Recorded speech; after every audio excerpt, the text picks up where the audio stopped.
Good morning, dear 10th class children. Let us read the remaining part of the lesson, the journey. This is third segment.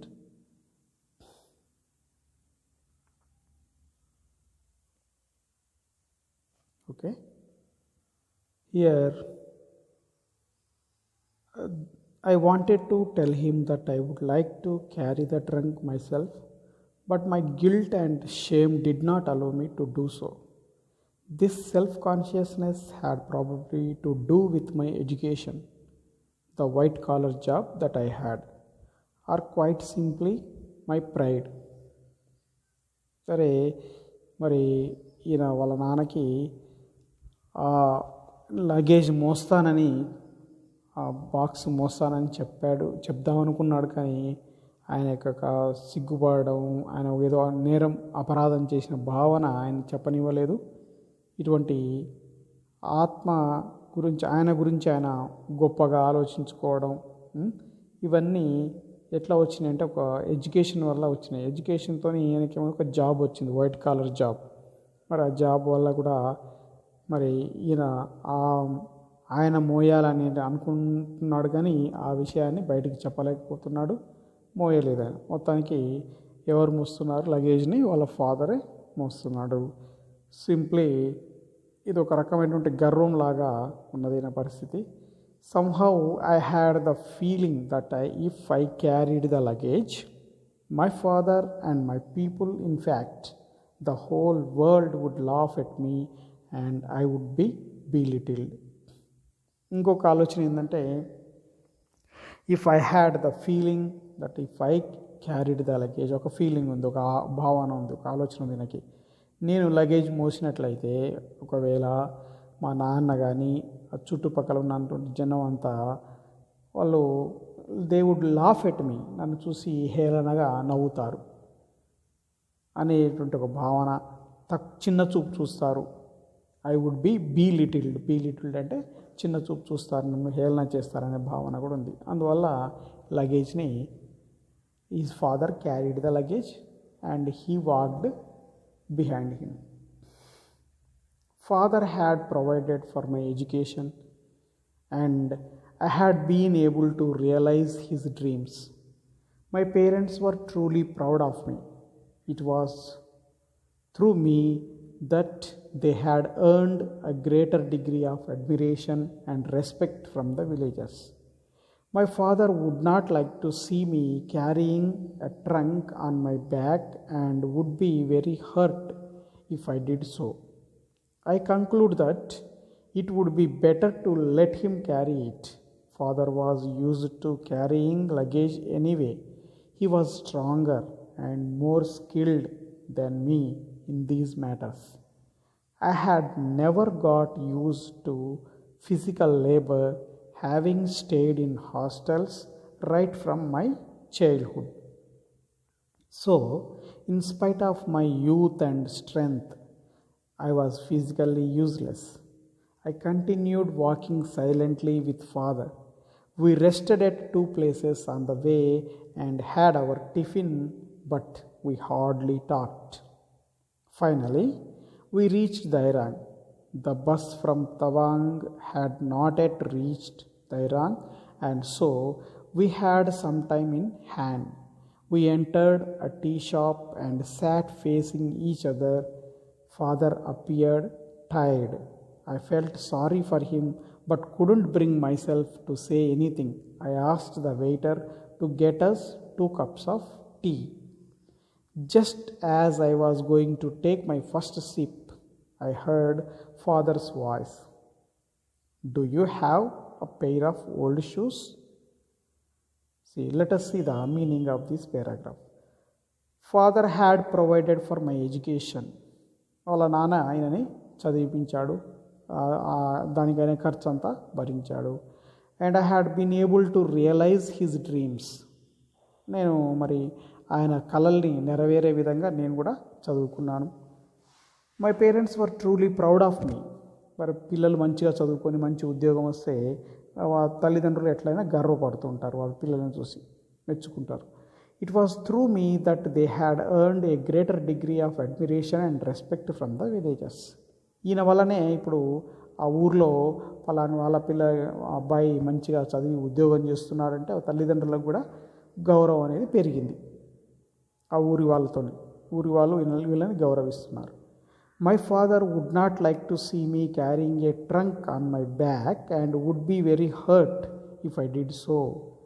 మరి మా నాన్న నేను ఇది luggage మోస్తూ ఉంటే ఆయన చూడలేడుగా, మరి ఆయన ఇంకా బాధ అనిపిస్తుంది ఆయనకి, కాబట్టి నేను అది చేయలేదు. ఐ కంక్లూడెడ్ దట్, నేను ఇక మొత్తానికి ఒక నిర్ణయించుకున్నాను that it would be better to let him carry it.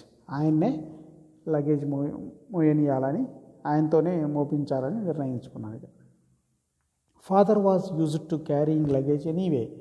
సరే, మా నాన్నకి ఇటువంటి లగేజెస్ మోయడం, కష్టపడి పని చేయడం అనేది బాగా అలవాటు. He was stronger and more skilled than me in these matters.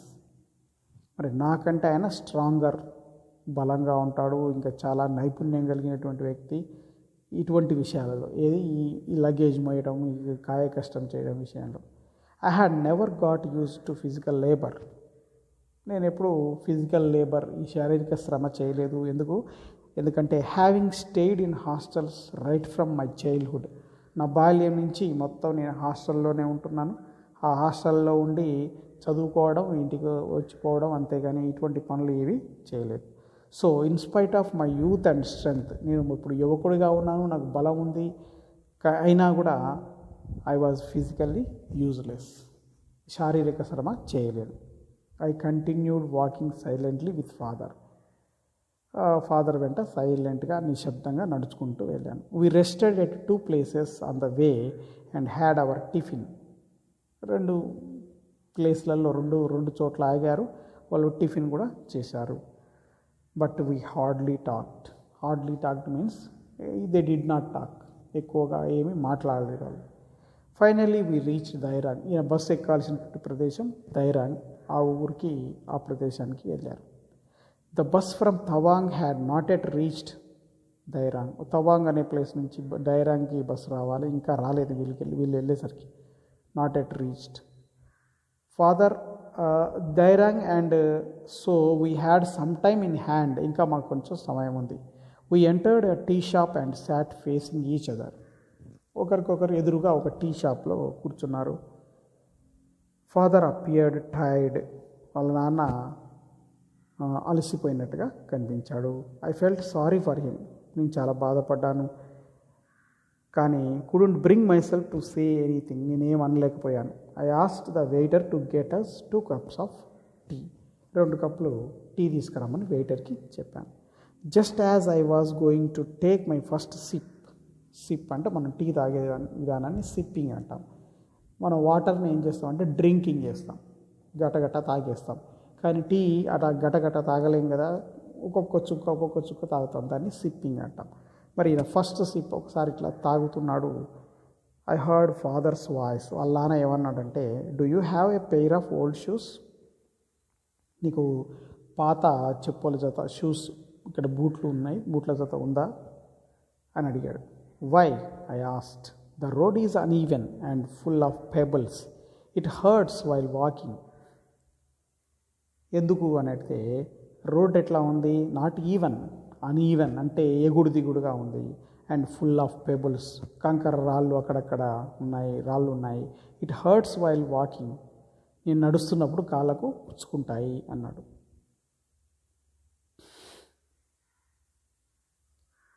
I looked at father's bare feet. See, father's bare feet, never having worn shoes. His feet had developed cracks and somehow resembled those of an elephant. I noticed this for the first time. I hadn't noticed that the road was uneven. I didn't have to since I was wearing a pair of hunting boots. I checked my wallet and saw I still had around ₹40 with me. A pair of canvas shoes would cost around ₹12 and the remaining amount would be enough for me to get to Bomidila. I looked at father's bare feet. Bare feet means without wearing the shoes. కాళ్ళకు చెప్పులు వేసుకోకుండా ఉన్నటువంటి కాళ్ళని bare feet అంటున్నాం. Never having worn shoes, ఆయన ఎప్పుడు shoes వేసుకోడు, వాళ్ళ నాన్న ఎప్పుడు చెప్పులు కూడా వేసుకోడు. His feet had developed cracks, కాళ్ళు ఎట్లా ఉంటాయి, పగిలిపోయి ఉన్నాయి, అరికాళ్ళు పగిలిపోయినాయి. And somehow resembled those of an elephant, ఒక ఏనుగు పాదాలు ఎట్లా ఉంటాయి అట్లా ఇట్లా చీలిపోయినట్టుగా మొత్తం అరికాళ్ళు అంతా పగిలిపోయి ఉన్నాయి. I noticed this for the first time, ఇదే మొదటిసారి నేను ఇప్పుడు మా ఫాదర్ యొక్క కాళ్ళని గమనించాను, ముఖ్యంగా పాదాలని.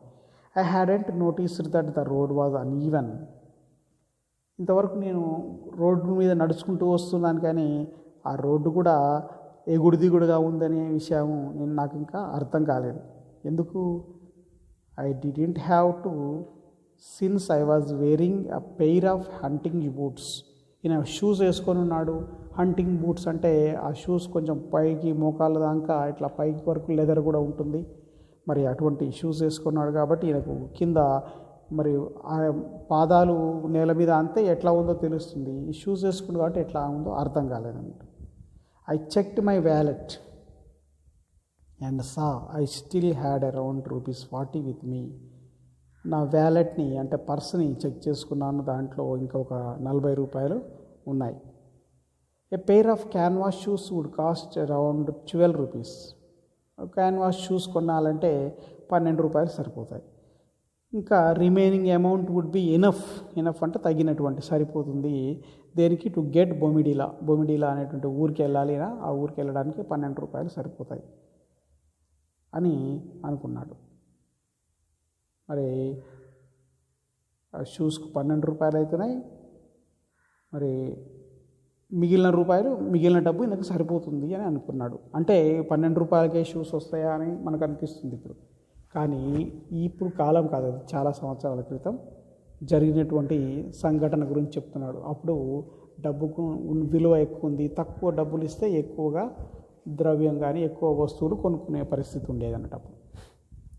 My father protested, give me an old pair, you don't have to spend money on new shoes. I couldn't convince him to buy a new pair. Reluctantly, I gave him the hunting boots I was wearing. I then took out my pair of leather shoes from the trunk and noticed my father's face lighting up with contentment. Suddenly, he looked at me and said, "Take care, write to us." వాళ్ళ నాన్న ఈ మరి canvas shoes ఈయన వేసుకున్నటువంటి shoes ఇస్తా అంటే మరి ఆయన వద్దని అన్నాడు. నాకు పాత pair, give me an old pair, పాత జత ఏమైనా ఉంటే ఇవ్వు అని అన్నాడు. You don't have to spend money on new shoes, నువ్వు కొత్తవి కొనడం ఎందుకు, మళ్ళీ పాత ఏమైనా ఉంటాయి అన్నాడు. I couldn't convince him to buy a new pair. మరి ఆయన్ని కొత్త జత కొనాలని అనుకోలేదు. Reluctantly I gave him the hunting boots I was wearing. మరి కొత్తవి కొనుక్కోమని ఇద్దామని అనుకున్నాడు, కానీ మరి ఇక్కడ ఏం చేశాడు ఈయన, పాత జత ఏం లేదు కానీ ఇప్పుడు ఈయన వేసుకున్న బూట్లే ఇచ్చాడు అన్నట్టు. I couldn't convince him to buy a new pair. Reluctantly I gave him the hunting boots I was wearing. ఇష్టంగానే ఈయన వేసుకున్న బూట్లని ఇచ్చేశాడు, ఎందుకంటే వాళ్ళ నాన్న కొత్తవి కొనడానికి ఇష్టపడట్లేదు. I then took out my pair of leather shoes from the trunk. బాక్స్లోంచి ఇంకొక షూస్ జత ఉంది, అది తీసుకున్నాడు. I notice my father's face lighting up with contentment. మరి ఆ లోపల నుంచి ఇంకొక జత తీసుకొని ఈయన వేసుకున్నాడు, ఈయన వేసుకున్న బూట్లు ఇచ్చాడు. ఆయన ఫేస్ బాగా సంతృప్తిగా ఒక మెరుపు కనిపించింది, ఎందుకంటే షూస్ ఇస్తున్నాడు కాబట్టి. Suddenly he looked at me and said, take care, write to us. జాగ్రత్తగా ఉండు, మాకు లెటర్లు రాస్తుండు అని చెప్పాడు. Father wanted to say something but the bus started moving. I saw my father gradually receding into the distance. I saw that the road he had come by looked like a giant motionless rope. Father would use the same road to go back home. Simultaneously, our journeys started in two opposite directions. With me seated in the luxurious seat of a bus, and father walking back with weary legs on the pebble-strewn road. Father wanted to say something, ఇంకా వాళ్ళ నాన్న ఇంకేదో చెప్పాలనుకున్నా కానీ bus start అయింది. బస్సులో ఎవరున్నారు? వాళ్ళ కొడుకున్నాడు, మన హీరో ఉన్నాడు. I saw my father gradually receding in to the distance. ఇక వాళ్ళ నాన్న దూరం అయిపోతున్నట్టుగా అనిపించింది. ఈయన బస్సులో వెళ్ళిపోతున్నాడు కదా. I saw that the road he had come by looked like a giant motionless rope. ఆయన వీళ్ళు నడిచి వచ్చినటువంటి రోడ్ ఎట్లా కనిపించింది అంటే, ఇప్పుడు ఒక జైంట్ మోషన్లెస్ రోప్, ఒక కదలకుండా పడి ఉన్నటువంటి ఒక పెద్ద తాడులాగా కనిపించింది. మరి father would use the same road to go back home. అటువంటి ఆ రోడ్డు నుంచి ఆయన ఇంటికి వెళ్ళాలి. సైమల్టేనియస్లీ జర్నీ, ఇక్కడ ఈ పాఠం పేరు జర్నీ కదా. జర్నీ అంటే ప్రయాణం. ఇప్పుడు ఇద్దరు ప్రయాణం చేస్తున్నారు. కొడుకేమో ఆ ఊరు నుంచి పట్టణానికి బస్సులో ప్రయాణం చేస్తున్నాడు. వాళ్ళ నాన్ననేమో అక్కడ ఆ ప్లేస్లోంచి బస్ స్టాప్ నుంచి ఇంటికి కాలినడకతో ప్రయాణం చేస్తున్నాడు.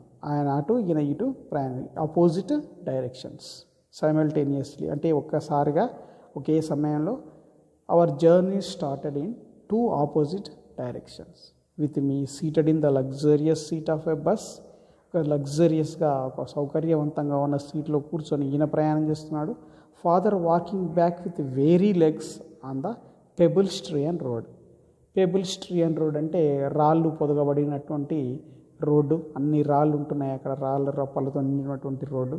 ఆ రోడ్లో వాళ్ళ అలసిపోయిన పాదాలతోని వాళ్ళ నాన్న ఊరికెళ్తున్నాడు.